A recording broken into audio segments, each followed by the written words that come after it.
Hello everyone, I'm Gareth from WeCycle, and today I'm going to talk about the new 105 Di2 group set. Long awaited, and finally it's here. Thanks for joining me, and I hope you find this interesting.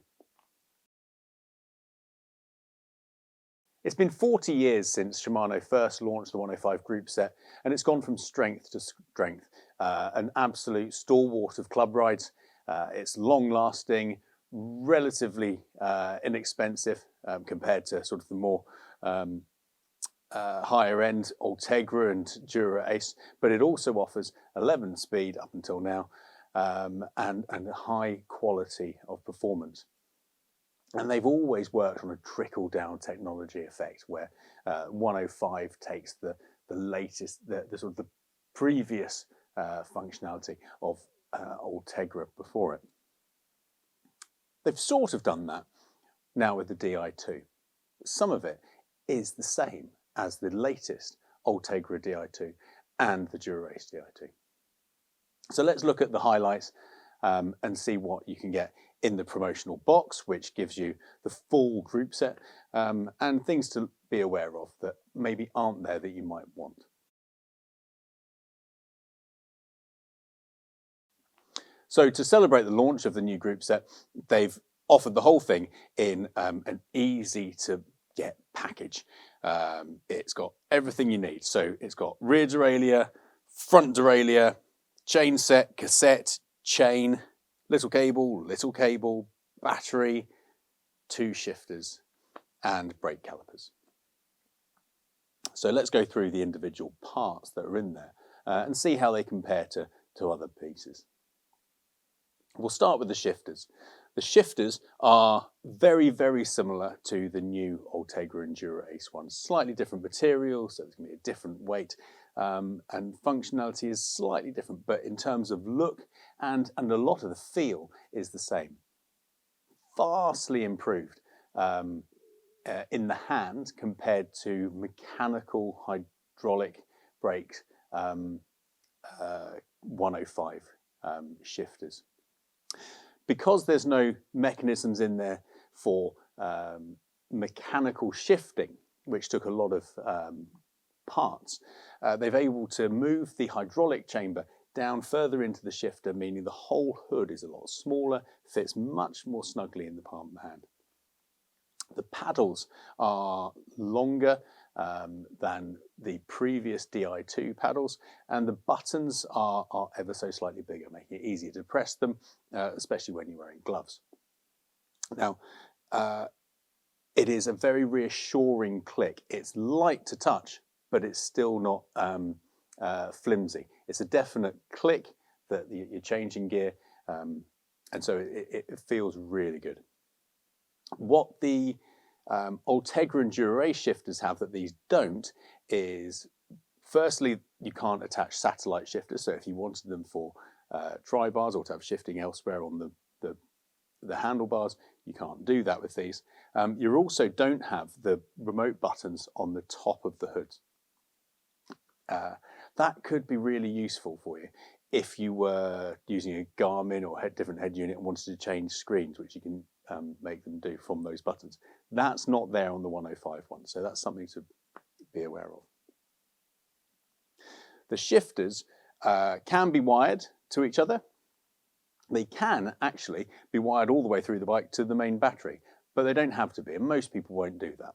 It means you've got a really neat cockpit with only the hydraulic hoses coming out. This kit comes with the calipers pre-bled with the shifters. So it makes setting up the bike even more straightforward. The calipers are an improvement on the previous ones, mainly with an extra 10% space between brake pads, meaning brake rub is going to be far less likely. Those calipers are coupled with Shimano IceTech rotors, which, as the name suggests, IceTech keeps them cool under heavy braking, meaning they're a bit more resistant to brake fade, a bit more resistant to noise, and they should be a bit kinder on your pads. Let's move on to the drivetrain. Chain sets, The promotional pack comes with either 170 or 172.5mm crank length. In time, the full range of crank lengths will be offered 160, 165, 170, 172.5 and 175. But to start with, it's just the most common two dimensions available. In terms of chain rings, you've got two options, either 52-36 or 50-34. This group set is not backwards compatible with any of the 11-speed stuff. So you can't scrimp on the chain set hoping that your 11-speed chain set's going to work. It might bodge, it might roughly work, but it won't be good. It won't be precise like it needs to be. And that's down to the relationship between the chain set, the teeth, and the chain, because the chain is different. It is a 12-speed chain, not an 11-speed chain. They're pairing up the chains across the mountain bike. Mountain bikes always get the good stuff first. And so mountain bike Shimano stuff has been 12-speed for a long time. So the 105 uses the XT chain, Ortegra and Dura-Race use the XTR chain. Hyperglide technology should be making gear changing smoother, crisper, and easier to change under heavy load while still riding. Let's move back then to the cassette. Cassettes will come in two options, 11-34 and 11-36 teeth. The 11-36 isn't out yet, but the 11-34 is, and that's what comes in the box as standard.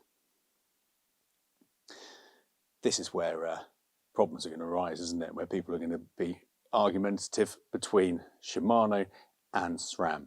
Obviously with SRAM Rival and Force axis group sets going from 10 upwards rather than 11. We'll come back to that a bit later. From the cassette, it makes sense to go onto the rear derailleur. This is the brains of the operation. The rear derailleur, motor, brains, everything else in here is the same as in the Ortegra and the Dura-Ace ones. The materials used might be different, so the weight's going to be different, but the actual use is going to be the same. The charging port for the whole bike is on the back of the rear derailleur. There is a function button on the back and a light, and the light will indicate how much charge you've got and talk to you about the connectivity between the other parts. The rear derailleur is brilliant. Talks wirelessly to the shifters and works incredibly quickly. It's crisp, it's sharp. It will go just holding the button down all the way up the cassette, no problem at all. And the final piece on the bike is the front derailleur.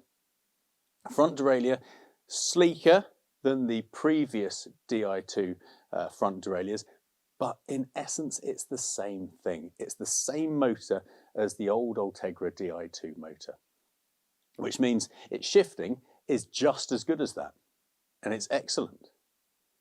It does mean it's not quite as good as the Ortegra Di2, the new one, shifting, which is superb. In fact, that's 53% better, faster, more powerful than this one. But that's where compromises come in. Do you need it to be as razor sharp as the new latest Ortegra one, or is this motor fast enough? Because it is still quick. These are small and delicate and neat because they don't have a battery in them. The battery itself, for most people, is going to be stored in the seat tube. And that is connected to the two derailleurs by a wire each. Now, this is another bone of contention because it means the whole system's not completely wireless. You still have a wire here and one hidden in there.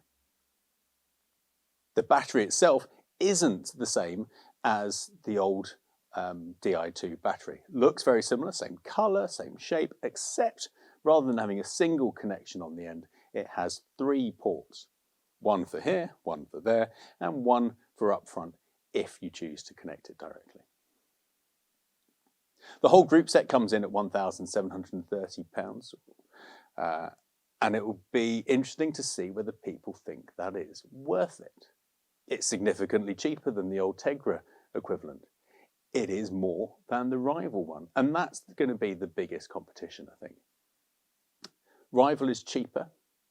Rival has a greater range of gears. So it has a harder gear, an easier gear, but in between, it's not as smooth. It doesn't feel as good to shift. It is a little bit more agricultural. There's no denying that. And in the middle of the cassette, you're more likely to find the gear you want with the Shimano option than you are with Rival. But if you spend all your time at either end, either going uphill in your easiest gear or downhill in your hardest gear, then Rival could well be a good option for you. If you're a bit fussier and you want to finesse and get exactly the right gear for all the journey, on the flats and up and smaller gradients as well, then Shimano is a better bet. It will feel nicer. The hoods are slightly smaller. It is a great piece of kit. What are the pitfalls of going electronic? Well, with cable, there's no batteries to charge. That is a problem. At least with this, you only have one battery to charge. The negative with that is that you need to take the charging to the bike. You can't take the batteries to the charger like you can with SRAM. This group set's not going to be for everyone, but I think it ticks a lot of boxes, and I expect to see an awful lot of bikes with this on come next spring. If you're one of the early adopters getting one of the bikes before next spring, well done. Good luck. I hope you enjoy it. Thanks for watching. Don't forget to like and subscribe if you want to see more content from us. And if you've got any questions, if there's anything I've missed, pop them in the comments below and I'll get back to you.